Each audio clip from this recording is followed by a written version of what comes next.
बार SL study में। साथियों, आज के इस टॉपिक में हम चर्चा करने वाले हैं कि पर्यावरणीय शिक्षा के सूत्र और उसके दायित्व। यहाँ पे सूत्र का संबंध प्यारे साथियों सिद्धांत से है, यानी हम कहें तो आज हम बात करेंगे पर्यावरण शिक्षा के सिद्धांत और उसके दायित्व के बारे में। ठीक है साथियों, शुरू करते हैं अपने इस प्यारे शानदार सेशन को। चलिए शुरू करते हैं। यहाँ पे अगर हम बात करें प्यारे साथियों कि पर्यावरणीय शिक्षा, यानी पर्यावरणीय शिक्षा वह शिक्षा प्रणाली है जो पर्यावरण के माध्यम से पर्यावरण से संबंधित और पर्यावरण के लिए प्रदान की जाती है। यानी पर्यावरणीय शिक्षा अगर बात करें तो पर्यावरणीय शिक्षा में हम पर्यावरण के माध्यम से सीखते हैं, पर्यावरण से संबंधित सीखते हैं और पर्यावरण के लिए प्रदान की जाती है। यानी जो शिक्षा है वह हमें पर्यावरण के जो है तो बचाव एवं उसके विकास में जो है वृद्धि करनी है। ठीक है, चलिए आगे देखते हैं। यह शिक्षा व्यक्ति को केवल पर्यावरण से अनुकूलन करना ही नहीं सिखाती। जो पर्यावरणीय शिक्षा है वह केवल व्यक्ति को पर्यावरण से अनुकूलन करना ही नहीं सिखाती, बल्कि उसे पर्यावरण अपने अनुकूल परिवर्तित करने के लिए भी प्रशिक्षित करती है। कौन करती है? पर्यावरणीय शिक्षा। उसका मतलब यह है कि जो पर्यावरणीय शिक्षा वह यह नहीं कहती कि आप हमारे हिसाब से रहिए पर्यावरण शिक्षा, बल्कि यह कहती है कि आप जो है तो हमें अपने अनुसार, अपने आवश्यकता के अनुसार आप हमें ढाल लीजिए, लेकिन हमें बचाने का प्रयास करिए, हमारा प्रदूषण कम करवाइए और हमें नियंत्रित करने का प्रयास करिए। ठीक है, आई होप आपको क्लियर हो गया होगा। फिर आगे बात करते हैं कि यह व्यक्ति को पर्यावरण पर नियंत्रण रखने की क्षमता प्रदान करती है। पर्यावरण शिक्षा व्यक्ति को क्या सिखाती है? कौन सी क्षमता प्रदान करती है कि वह पर्यावरण पर किस प्रकार नियंत्रित कर सके। ठीक है, पर्यावरणीय शिक्षा व्यक्ति को पर्यावरण समस्याओं से संबंधित ज्ञान व मूल्यों के विकास से भी अवगत कराती है। कौन कराती है? पर्यावरणीय शिक्षा। यानी वह लोग व्यक्ति को क्या पर्यावरण पर अनुकूलन या नियंत्रण रखना भी सिखाती है, और जो पर्यावरण से संबंधित जो प्रमुख समस्याएं हैं जैसे प्रदूषण की समस्या, वनों की कटाई, क्लोरोफ्लोरो कार्बन डाइऑक्साइड, ये सारी जो समस्याएं उनसे भी अवगत कराती है ताकि हम उन समस्याओं का समाधान कर सके। ठीक है, ओडा महोदय क्या कहते हैं कि पर्यावरणीय शिक्षा मानव के चारों ओर व्याप्त मतलब जो चारों ओर का जो वातावरण है, जीवित वस्तुएं हैं, अजीवित वस्तुएं हैं, भौतिक पर्यावरण है, वह क्या है? यही शिक्षा है। उन्होंने क्या कहा कि पर्यावरण शिक्षा मानव के जो चारों ओर व्याप्त है, जीवित है, अजीवित है, भौतिक है, जैविक है, यह सब क्या है? यह पर्यावरण का ही एक अंग है। ठीक है, चैपमैन टेलर महोदय क्या कहते हैं कि पर्यावरण शिक्षा का मतलब सदनागरिकता विकसित करने से है। जो सदनागरिकता मतलब एक सभ्य नागरिक विकसित करने से है। ठीक है, पाठ्यक्रम को पर्यावरणीय मूल्यों तथा समस्याओं पर केंद्रित करना है। जो यह पाठ्यक्रम है, जो पर्यावरणीय शिक्षा है, इससे क्या करना है कि पर्यावरण के मूल्यों और समस्याओं पर केंद्रित करना है। ठीक है, सेंट्रलाइज करना है, जिससे सद नागरिकता का विकास हो सके और अधिगमकर्ता पर्यावरण से संबंध से प्रेरित तथा उत्तरदायी हो सके। जो अधिगमकर्ता यानी जो सीखते हैं, यानी जो व्यक्ति है वह क्या हो सके? पर्यावरण के संबंध से प्रेरित हो और उसके प्रति जो उसके जो व्यक्ति के उत्तरदायित्व है, जो कर्तव्य है, उनका निर्वहन कर सके। ठीक है, चलिए आगे बात करें हम कि पर्यावरण के कुछ सिद्धांत के बारे में, जैसे अंतर विषयता का सूत्र या सिद्धांत। यह सिद्धांत या सूत्र हमें क्या सिखाता है कि पर्यावरण शिक्षा को विभिन्न विषयों के साथ जोड़कर अध्ययन अध्यापन किया जाना चाहिए, जिससे समन्वित समग्रता का विकास हो सके। यानी जो हमारा पर्यावरणीय शिक्षा है उसको हम इस प्रकार अध्ययन करें अन्य विषयों के साथ जोड़कर, जिससे हमारा जो अंतर ज्ञान है,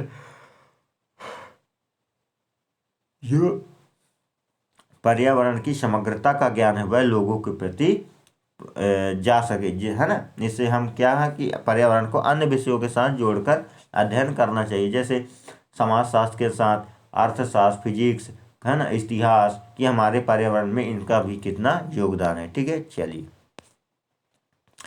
फिर क्या है? ज्ञानार्जन का सिद्धांत। यानी इस सूत्र या सिद्धांत के अनुसार विषय क्षेत्र में स्थानीय, क्षेत्रीय अथवा अंतर्राष्ट्रीय स्तर पर पर्यावरण शिक्षा का प्रचार प्रसार होना चाहिए। इसमें क्या होना चाहिए? इस विषय क्षेत्र में जो हमारे पर्यावरण का क्या होना चाहिए? स्थानीय क्षेत्र पर, क्षेत्रीय क्षेत्र पर, अंतर्राष्ट्रीय स्तर पर हमें हमारे पर्यावरण शिक्षा का प्रचार प्रसार करना चाहिए। ठीक है, जिससे हमारे पर्यावरण के प्रति लोगों में ज्ञान अर्जन का सिद्धांत और ज्ञान अर्जन का बढ़ सके। ठीक है, ताकि लोग अधिक से अधिक ज्ञान का अर्जन हो सके, जिससे इसका संरक्षण और संवर्धन किया जा सके। यानी लोगों में क्या होगा, अगर प्रचार प्रसार होगा तो लोगों में पर्यावरण के प्रति जागरूकता पैदा होगी, ज्ञान विज्ञान ज्ञान अर्जन हो सकेगा, जिससे पर्यावरण का संरक्षण और संवर्धन विकास हो सकता है। ठीक है, चलिए आगे देखते हैं। समस्याओं को कारण ज्ञात करने का सूत्र, यानी पर्यावरण शिक्षा ऐसी शिक्षा है जिसमें पर्यावरण संबंधित पर्यावरणीय समस्याओं को पनपने के कारणों का पता लगाया जा सकता है, जिससे उचित प्रकार से उपचार हो सके। यानी ये तीसरा सूत्र या सिद्धांत क्या कहता है कि समस्याओं के कारण को पता लगाने का सूत्र या सिद्धांत, यानी इस शिक्षा के माध्यम से हम पर्यावरण से संबंधित जो समस्याएं हैं, पर्यावरण की जो समस्याएं हैं, पर्यावरण की जो मुख्य रूप से प्रमुख समस्या, उनको बारे में हम पता कर सकते हैं। यानी अगर हमारे पर्यावरण में प्रदूषण बढ़ रहा है तो वह किन कारणों से बढ़ रहा है, फैक्ट्रियों के माध्यम से, है ना, कचड़ों के माध्यम से, जलाने के माध्यम से, रासायनिक खादों के माध्यम से। तो इससे क्या होगा कि लोगों में जागरूकता होगी कि हमारे पर्यावरण का जो नाश हो रहा है वह किन कारणों से हो रहा है। तो लोग क्या करेंगे, उन कारणों का पता लगाकर उन्हें नष्ट करने या उनका उपचार करने का प्रयास करेंगे। किस समस्या के बारे में, सूत्र के सिद्धांत के बारे में, समस्या का कारण सिद्धांत के बारे में। ठीक है, चलिए आगे देखते हैं समग्रता का सिद्धांत। ठीक है, समग्रता का सिद्धांत क्या कहता है कि पर्यावरण शिक्षा में संपूर्ण पर्यावरण को समग्र देखा जाना आवश्यक है। यानी जो हमारी पृथ्वी का जो पर्यावरण है संपूर्ण, चाहे जलमंडल, वायुमंडल, स्थल मंडल, ये सब क्या है, यह समग्र है, इन्हें देखा जाना चाहिए। इसके साथ क्या होना चाहिए, सामाजिक रूप से, आर्थिक रूप से, राजनैतिक, स्वास्थ्य, व्यावसायिक, तकनीकी आदि से संबंधित जो विषय क्षेत्र है इसमें समाहित करने चाहिए। यानी पर्यावरण शिक्षा में जो है, तो चाहे वह सामाजिक, आर्थिक, राजनीतिक, स्वास्थ्य, है ना, स्वास्थ्य, व्यावसायिक, तकनीक आदि जो संबंधित विषय सब इसी में समाहित करने चाहिए। ठीक है, चलिए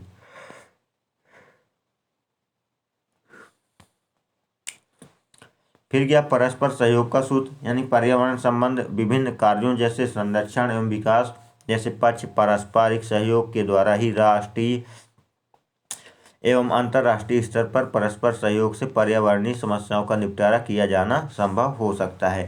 ठीक है, परस्पर सहयोग मतलब कि जितने भी संसार में इस धरती पर जितने भी देश हैं उनमें क्या होता है, एक दूसरे के प्रति सहयोग की भावना होनी चाहिए, जो मिलकर एक साथ जुटकर एक साथ होकर पर्यावरण से संबंधित जो मुख्य समस्याएं हैं, ग्लोबल वार्मिंग, है ना, ग्रीन हाउस प्रभाव, पर्यावरण प्रदूषण, मृदा प्रदूषण, ये सारी जो समस्याएं उनका एक साथ मिलकर निपटारा करना चाहिए। ठीक है, चलिए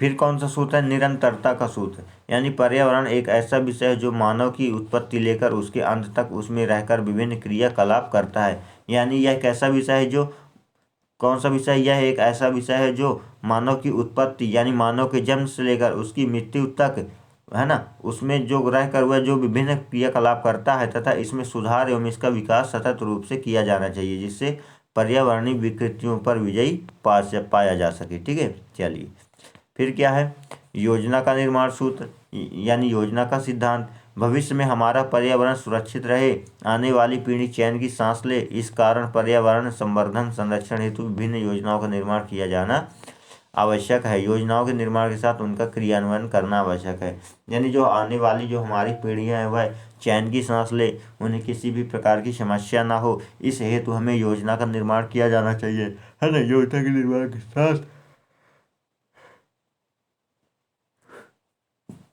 हमें उन योजनाओं को लागू करने का भी प्रयास करना चाहिए। यदि हम इन क्रियान्वयन को सुचारू रूप से करेंगे तो हमारा पर्यावरण का विकास संभव हो सकेगा। ठीक है, चलिए आगे देखते हैं। दक्षता विकास का सिद्धांत, यानी पर्यावरणीय शिक्षा ऐसी होनी चाहिए जिससे व्यक्ति के विभिन्न कौशलों एवं दक्षताओं का विकास हो सके एवं इन्हीं दर कौशलों से पर्यावरण विकास संभव हो सकेगा। यानी क्या होना चाहिए कि पर्यावरण शिक्षा ऐसी होनी चाहिए जिससे व्यक्ति में विभिन्न कौशलों एवं विभिन्न क्षमताओं का विकास हो सके और इन्हीं दर कौशलों से पर्यावरण विकास संभव हो सकेगा। यानी लोगों में विभिन्न कौशलों का विकास करना चाहिए, विभिन्न ज्ञानों का और जो क्या होना चाहिए, विकास होना चाहिए, जिससे वह लोग पर्यावरण के प्रति अपनी मानसिकता बदलें और अपने दायित्वों का निर्वहन कर सके। ठीक है, चलिए आगे बढ़ते हैं।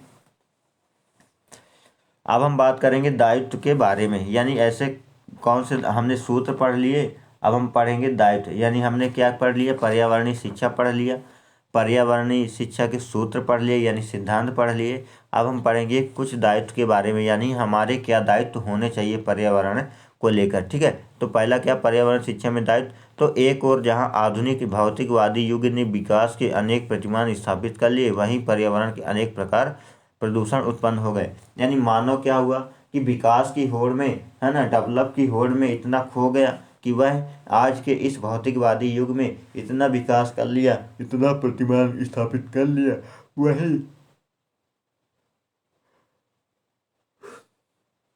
वहीं दूसरी ओर क्या कि पर्यावरण में अनेक प्रकार के प्रदूषण उत्पन्न हो गए। उन्होंने विकास की होड़ पे इतना विलीन हो गया कि वह प्रदूषण को लगातार बढ़ा रहा। आज जगह जगह फैक्ट्रियां हैं, जगह जगह केमिकल फैक्ट्रियां हैं, पूरा केमिकल जल में मिलता है, जिसके कारण आज बहुत सारी प्रदूषण बढ़ रही है। ठीक है, चलिए फिर क्या हो जाएगा कि जिस कारण वायु, जल, मृदा, रेडियोधर्मिता, अपशिष्ट पदार्थों आदि से संबंधित पर्यावरण से गुणवत्ता एवं संतुलन बनाए रखने के लिए दुनिया का प्रत्येक राष्ट्र चिंतित है। इन्हीं उपायों के लिए पर्यावरण शिक्षा का सूत्रपात हुआ है। आज जिस कारण वायु प्रदूषण, जल प्रदूषण, मृदा प्रदूषण, रेडियोधर्मिता प्रदूषण, अपशिष्ट पदार्थों आदि से जो संबंधित पर्यावरण की गुणवत्ता एवं संतुलन बनाए रखने के लिए जो आज दुनिया का हर एक देश चिंता कर रहा है, इन्हीं उपायों के लिए हमें पर्यावरण शिक्षा का सूत्रपात हुआ है। यानी इसी के लिए हमें शिक्षा दी जाती है, पर्यावरण शिक्षा की। ठीक है, चलिए यहाँ आगे देखते हैं कि पर्यावरण शिक्षा विभिन्न प्रदूषण तथा उसकी समस्याओं से परिचित करवाती है। जो पर्यावरणीय शिक्षा है वह क्या करवाती है, हमें विभिन्न प्रकार की जो पर्यावरणीय समस्या उनसे परिचित करवाती है। यह जनसंख्या वृद्धि को रोकने में सहायक भूमिका निभाती है। पर्यावरणीय शिक्षा सामाजिक, प्राकृतिक तथा सांस्कृतिक वातावरण का भी ज्ञान करवाती है। तो पर्यावरणीय शिक्षा में क्या, जनसंख्या वृद्धि, आज जिस स्तर से हमारे देश में या पूरे देशों में जो जिस प्रकार से जनसंख्या वृद्धि बढ़ रही है, वह एक आने वाली भविष्य में पर्यावरण के लिए बहुत बड़ी समस्या है। तो इस समस्या से निपटने के लिए लोगों में सामाजिक रूप से प्राकृतिक व सांस्कृतिक वातावरण का भी ज्ञान करवाती है। ठीक है, चलिए आगे बढ़ते हैं। कौशलों का विकास, है ना, यह क्या है कि पर्यावरण शिक्षा के माध्यम से लोगों में कौशलों का विकास भी किया जाना चाहिए, जिससे लोगों में पर्यावरणीय समस्याओं को पहचानने में, उनका समाधान करने में भी किसी भी प्रकार की समस्या ना हो। इसके लिए क्या जरूरी है, लोगों में कौशलों का विकास करना, ज्ञान का विकास करना, ताकि वह जो पर्यावरण से संबंधित जो समस्याएं आती हैं उनसे वह निपट सके और समाधान करने में समर्थ बन सके। ठीक है, चलिए आगे देखते हैं। वर्तमान युग में पर्यावरणीय शिक्षा एक प्रासंगिक विषय माना जाता है जो समकालीन प्राकृतिक परिघटनाओं से संबंधित है। पर्यावरणीय शिक्षा में निम्नलिखित महत्व है। तो यहाँ पे पर्यावरणीय समस्या क्या है, शिक्षा क्या है कि वर्तमान समय में जो पर्यावरणीय शिक्षा वह एक प्रासंगिक विषय माना जाता है जो समकालीन जो प्राकृतिक परिघटनाओं से संबंधित है। ठीक है, जो महत्वपूर्ण है। ठीक है, आगे बढ़ते हैं पर्यावरण का महत्व के बारे में।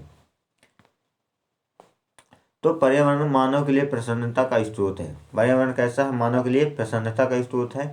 इस प्रसन्नता को बचाने के लिए मानव पर्यावरणीय शिक्षा का प्रसार कर रहा है। जो मानव है वह पर्यावरणीय शिक्षा का अधिक से अधिक प्रसार कर रहा है, जिससे पर्यावरण जो है तो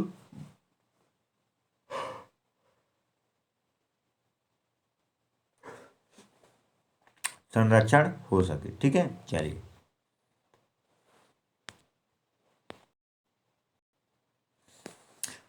फिर कृषि रसायनों के अधिक उपयोग से पर्यावरण का पारिस्थितिकी संतुलन बिगड़ गया। जो कृषि रसायन है, उर्वरक है, कीटनाशक, खाद, यूरिया, डीएपी, इनका इतना ताबड़तोड़ उपयोग हो रहा है कि इसके कारण पर्यावरण का जो पारिस्थितिकी संतुलन है वह बिगड़ गया है। पर्यावरणीय शिक्षा हमें उन तरीकों से अवगत कराती है जिससे संतुलित पर्यावरण मिलता है। यानी पर्यावरण शिक्षा हमें उन सारे तरीकों से क्या कराती है, अवगत कराती है, जिससे हम पर्यावरण को संतुलित बना सकते हैं। ठीक है, पर्यावरणीय शिक्षा केंद्र भारत में यानी CCE अगस्त 1984 को स्थापित किया गया था। कौन, पर्यावरणीय शिक्षा केंद्र, है ना, जो पर्यावरणीय शिक्षा केंद्र है तो वह कब स्थापित किया गया था? 1984 में। इस के रूप में उत्कृष्टता एक केंद्र द्वारा समर्थित पर्यावरण और वन मंत्रालय संगठन पर्यावरण और सतत विकास के बारे में जागरूकता बढ़ाने के लिए कार्यक्रमों और सामग्रियों को विकसित करने की दिशा में काम करता है। जो पर्यावरणीय शिक्षा केंद्र है, इसकी स्थापना सन 1984 में की गई थी, जो मुख्य रूप से केंद्र सरकार द्वारा समर्थित है और पर्यावरण और वन मंत्रालय संगठन पर्यावरण और सतत विकास के लिए लोगों में जागरूकता बढ़ाने के लिए कार्यक्रमों और सामग्रियों को विकसित करने की दिशा में काम करता। कौन काम करता? पर्यावरणीय शिक्षा केंद्र। ठीक है, चलिए